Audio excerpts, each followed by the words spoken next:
یه باکس خیلی خوشگل جذاب دارم، تازه خریدم، فقط سرشو باز کردم. کل این جعبه رو خریدم 1,800 با هزینه ارسالش. یه بالم لب جذاب برای دختر کوچولوی خوشگلم گرفتم که ازش استفاده کنه. بعضا مخالف آرایش بچه اینو خریدم برای مژای خودم، خوشگل، دوستش دارم.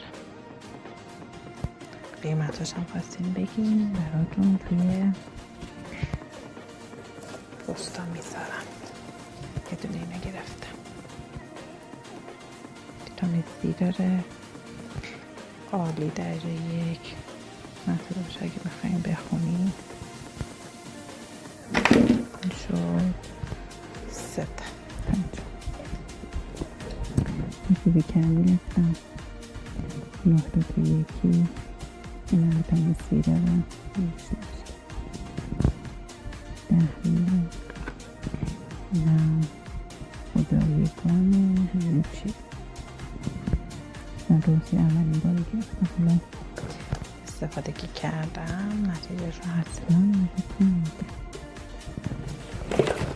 این خیلی دوستش دارم، میخوام واقعا از استفاده کنم تا بفهمم. این یه قلتک برای زیر چشم،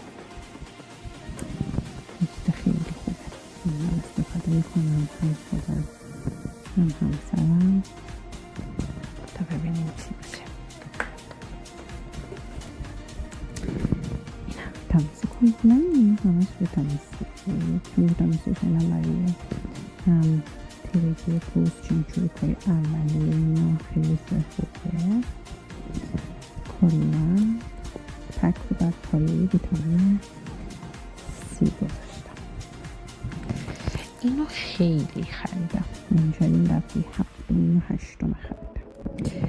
این یه ماسکه، به هم توصیفش کنم، یه مایه ژلاتینی طور توشه با یه پودرای خیلی ریز روی پوستت میمونه، ماساژ میگه، بعد شروع میکنه گرفتن ژلاتین پوستت روی این لایه نازک همون لحظه برمیدار. خیلی دوست دارم، حال میکنم پوستم نرسه. اینم دفعه فکر میکنم 7م گرفتم، نه زیاد گفتم 5م. یه بالم لب خیلی شیک، زیبا، حرارتیه،